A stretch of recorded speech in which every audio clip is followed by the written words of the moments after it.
학생들이 문을 안 여는데 베이커리나 음식 같은 거 같이 파는 카페는 문을 열고 다이닝을 하거든요. 여기 너무 자주 와서 눈치 보여가지고 직원들이 이제 제 얼굴을 거의 다 알 지경이 돼가지고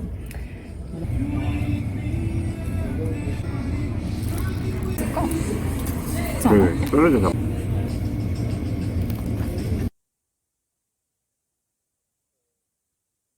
치폴레 같은 진짜.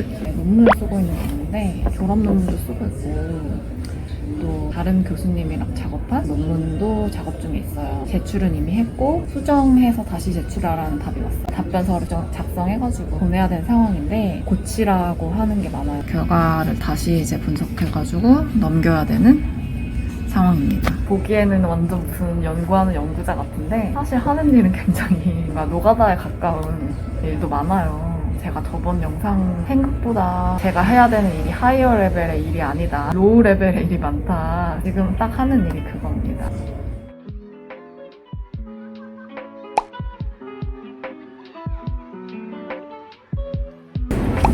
수주 커피.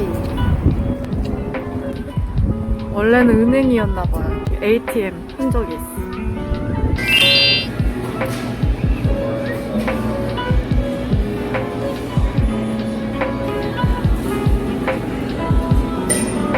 또 저렴해.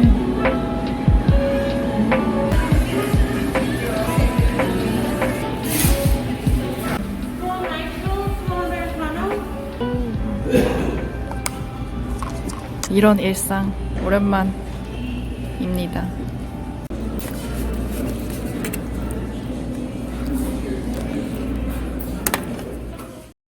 이번에 내려고 하는 논문은 2018년 정도부터 발전시킨 프로젝트인데요.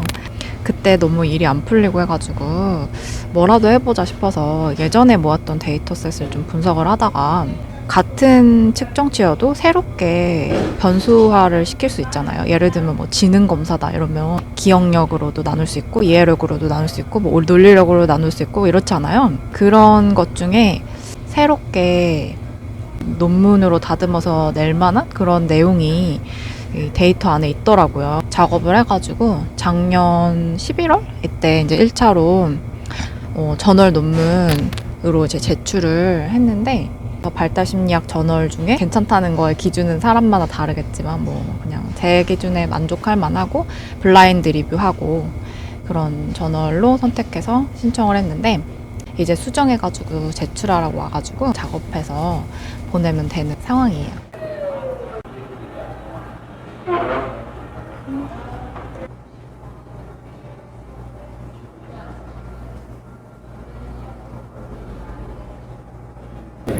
이렇게 논문 쓸 때 통계 궁금한 게 생기거나 문제가 생겼을 때 유튜브에서 딱 그 문제에 해당하는 거를 해결하는 영상 같은 걸 찾아서 적용을 해가지고 답변서에 넣어서 쓰고 이런 식으로 답변서를 써요.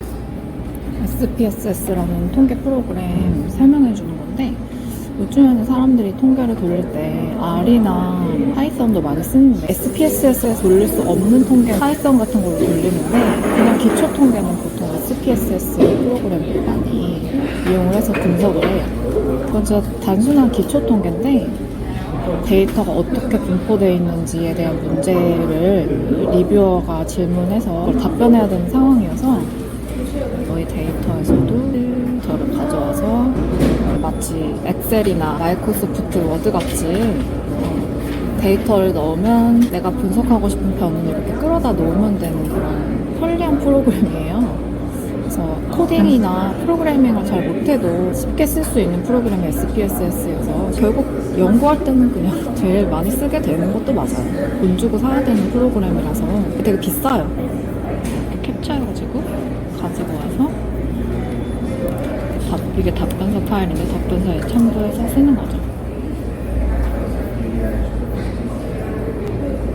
이게 또 보다 보니까 최신 연구를 또 찾아서 저희가 한 연구하고 비슷한 거를 해가지고 다시 지금 논문에 넣고 있어요. 원고에. 결과가 되게 안 깔끔하게 나와가지고 그거를 넣어야 돼. 근데 괜찮은데 냈네.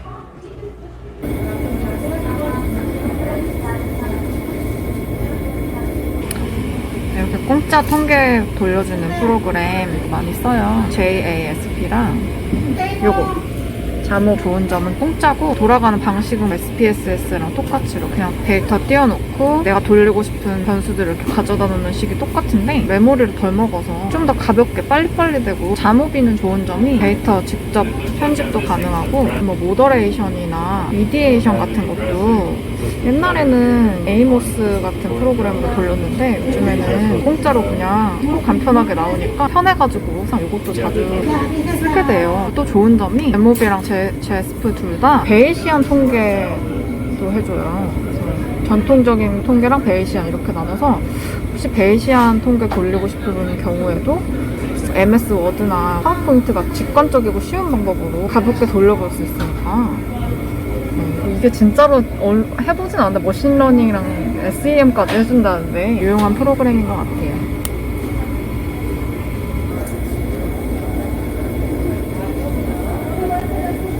이제 드디어 다 고쳤어요. 이렇게 깔끔하게 다 완성된 원고 보면 기분이 참 좋거든요.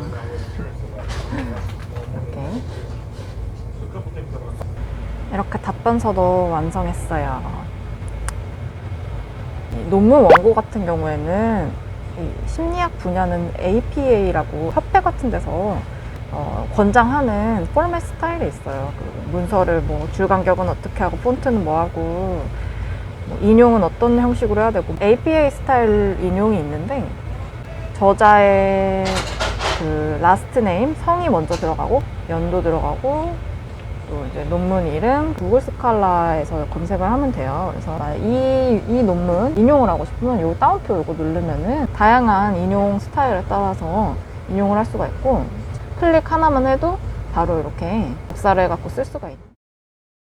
이번에 이제 진행하고 있는 논문은 이거를 이제 리뷰해주는 리뷰어가 2명이 선정이 돼서 수정해서 답변하라 이렇게 와서 괜찮았는데 4년 전 이때도 비슷한 이제 연구 수정 과정을 거쳤는데 그때는 리뷰어가 어떻게 되는지 모르겠는데 5명이 붙은 거예요.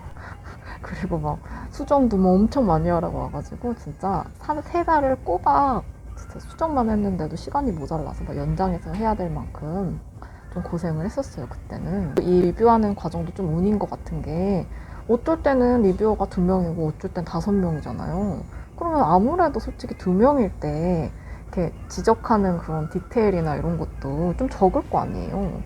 어쩔 때는 막 엄청 빡세고 아예 처음부터 그냥 우리 뭐 저널의 정책과 맞지 않아 라던가 아니면 뭐 이런 이유로 안 돼. 그래서 거절당하기도 하고 약간 되게 운에 많이 좌우되는 그런 것도 있는 것 같아요.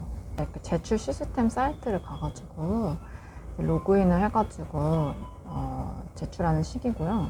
그래서 이제 결과가 나오면은 이 시스템 상에서도 공지가 되고 이메일도 오고. 그래서 이제 답변 수정본 제출할 때도 여기 다시 로그인 시스템에 해가지고 파일 올리고 그래서 이제 여기 로그인 해가지고 내려고 해요. 이렇게 시스템에 들어가서 이제 로그인하면 이제 뭐 어떻게 결과가 나왔고 뭐 이런 것들이 이제 정리가 돼 있어요. 제 연구가 어떤 종류의 연구인지 제출하는 거고 제출하면 이런 커버 레터, 하이라이트 뭐 이런 것들을 이제 제출해야 되는데 이게 뭐냐면 커버 레터라는 거는 우리가 이렇게 연구 냈습니다. 우리 연구는 뭡니다. 우리 연구는 이 논문은 다른 데 제출 안 됐습니다. 뭐 이런 거 그냥 인사 그리고 리뷰는 누가 했으면 좋겠습니다. 이런 거 추천하기도 하고 그런 게 담겨 있는 거고요. 하이라이트는 이제 5문장으로 요약한 요약문을 따로 만들어서 넣었고요. 그 다음에 앱스트랙트는 한 문단으로 제 연구를 요약한 그런 요약문이에요. 그 다음에 제목도 이렇게 블라인드로 그 저자가 누군지 모르게 리뷰를 하는 저널이다 보니까 이렇게 네 정보 빼고 제목만 따로 빼가지고 올려라 라고 요구를 하네요. 그 다음에 이제 원고도 이렇게 저자 정보 빼고 보내라고 해서 그렇게 이제 이렇게 수정을 할 때는 Response to Reviewers라고 해서 답변서를 당연히 보내야겠죠. 이렇게 최종 제출을 다 하고 나면 PDF 파일로 합쳐져서 이렇게 보여주고요. 벌써 논문 전날에 제출했는데 오늘 벌써 심사 중이라고 나오네요. 편집자 자체가 일처리를 좀 빨리 하는 것 같아서 그건 좀 마음에 드네요. 아무튼 이렇게 1차로 제출 마무리했는데 좋은 결과